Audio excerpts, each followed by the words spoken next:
श्री कृष्ण वंदे जगद्गुरु। ओम नमो भगवते वासुदेवाय। श्री हनुमते नमो नमः। आज शुभ दिन मंगलवार साप्ताहिक सत्संग की इस कड़ी में हम श्री हनुमान जी के चरणों में एक विनम्र निवेदन करेंगे। और आज आपको जैसा हमने वादा किया था, आज काफ़ी समय के पश्चात हमारे परम मित्र भाई राहुल सिंह से श्री हनुमत धाम के पुण्य पावन प्रांगण में मुलाकात हुई और हमने आपसे एक वादा किया था कि हम आपको अकाउंटेंसी की भाषा में साहब श्री हनुमान चालीसा के विषय में अवगत कराएंगे। तो आज हनुमत कृपा से उन स्टूडेंट्स को कॉलेज सब बंद हो चुके हैं, छुट्टियां पड़ गई हैं।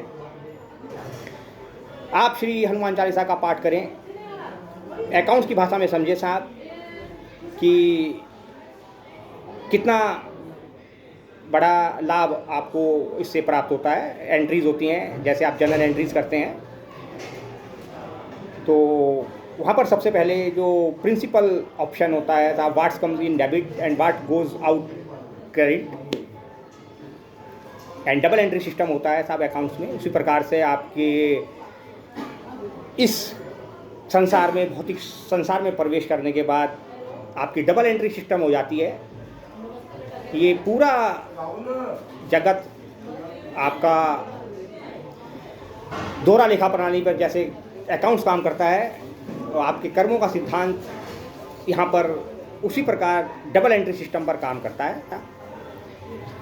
आप भौतिक जगत में प्रवेश करते हैं, ज्ञान आपके पास होता है, ज्ञानी आप होते हैं। आपके पास जो नहीं होता वो होता है बोध। छोटे से शिशु को अबोध कहा जाता है। केवल एक हनुमान जी जैसे जो बचपन में ही जिनके मुख श्री राम निकल गया, वो बिरले होते हैं। विशुद्ध चेतना होती है जिनको उन्हें केवल बचपन में ज्ञान होता है, अपितु बोध भी होता है। ऐसा इस संसार में अन्यत्र दूसरा कोई उदाहरण नहीं श्री हनुमान जी के अतिरिक्त, जिनको पैदा होते ही या अवतरित होते ही बोध भी हो और ज्ञान भी हो। भगवान के जो दशावतार हैं उनको छोड़ दीजिए, बाकी श्री हनुमान जी के अतिरिक्त ऐसा अन्यत्र कोई दूसरा उदाहरण नहीं। व्हाट्स कम्स इन, जो आप कार्य करते हैं, जो आप कर्म करते हैं, जो भी कुछ आप इस संसार में, भौतिक संसार में करते हैं, वह लेखा जोखा के अधीन आ जाता है। श्रीमद् भगवद गीता कहती है, बड़ा एक श्लोक का, कर्मण्येवाधिकारस्ते माँ फलेषु कदाचन माँ कर्मफल हेतुर्भूर्मा हेतु संग अपि कर्मणि। तो इसका इंटरप्रिटेशन बड़ा एक अलग तरह से आपको बता दिया गया है। कर्म करने का अधिकार है, फल की इच्छा मत कर। नहीं भाई, भगवान श्री कृष्ण से कह रहे हैं कर्म करने पर तेरा अधिकार है, किंतु फल मेरे अधीन है और तू सही कर्म कर, फल की चिंता होगी नहीं। ये इसका सही इंटरप्रिटेशन है। इसको एकमात्र महावीर बजरंगबली ने अपने जीवन में उतारा। इसको केवल उतारा ही नहीं साहब, करके दिखाया उन्होंने। उनका प्रत्येक कार्य व्हाट्स कम्स इन जो भी है राम के लिए, व्हाट गोज आउट राम के लिए। मन कर्म वचन, इसीलिए कहते हैं मन कर्म वचन ध्यान जो लावे सोई अमित जीवन फल पावे। तो मन हनुमान जी का स्थिर है श्री राम में। कर्म अर्थात कार्य वो जो करते हैं वो स्थिर हैं। अपने लिए उन्होंने कुछ किया ही नहीं पूरे जीवन भर, जो कुछ किया वो श्री राम के लिए किया। तो मन कर्म में क्या हो गया, श्री राम के लिए कर्म करना।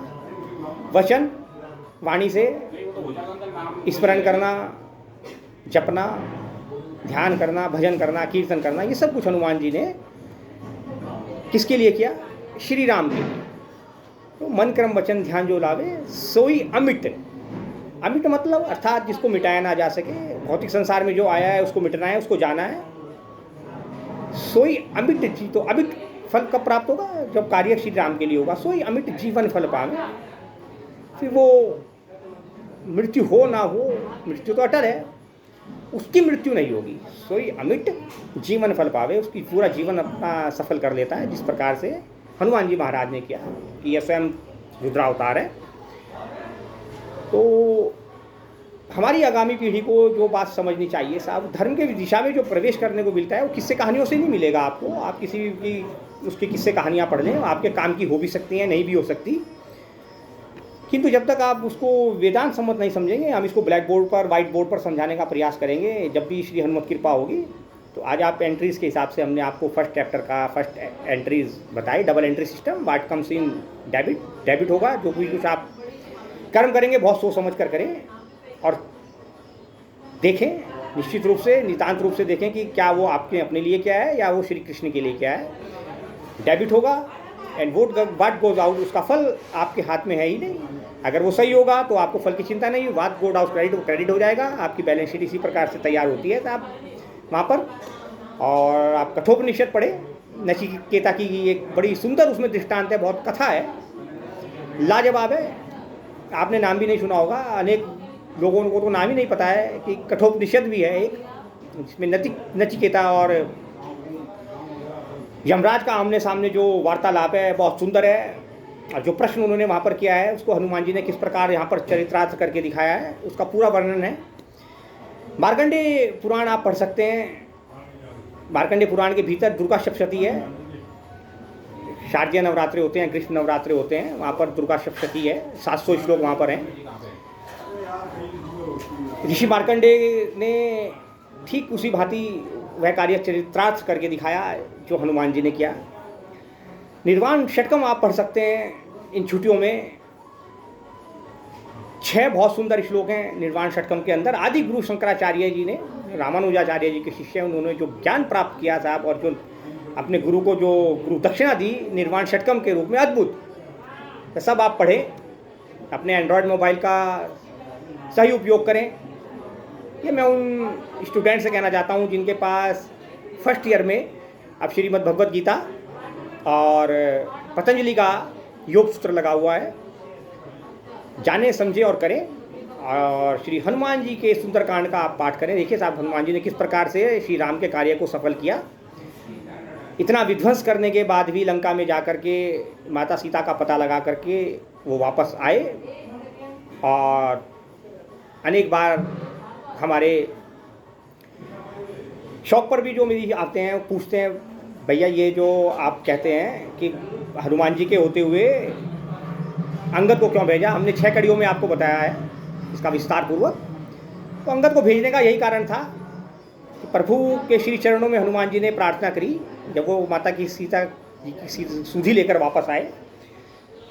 तो एक बार पुनः विभीषण ने श्री राम के चरणों में निवेदन किया था कि बड़े भ्राता हैं, स्नेह रखते हैं, सही मार्ग पर लाना चाहते हैं।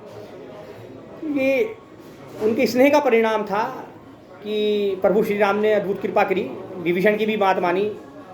प्रभु श्री राम ने हनुमान जी की ओर देखा और हनुमान जी ने बड़े चरण पकड़ लिए प्रभु श्री राम के, कहा प्रभु अब की बार मत भेजना, अब की बार अगर उसने मुझे छेड़ा तो मैं छोड़ूंगा नहीं, इसलिए कृपया इस बार क्षमा करें। जो कार्य आपने मुझे दिया था या जो कार्य आप भविष्य में मुझे देंगे वो कर दें, क्योंकि वो मैं आपके विरुद्ध एक शब्द नहीं सुन सकता, तो मैं उसको छोड़ूंगा नहीं। फिर आप मत कहना कि ब्रह्मा जी का वरदान ऐसा हो गया और भगवान शंकर का वरदान ऐसा हो गया, अब की बार मैं गेम ओवर करके ही आऊँगा।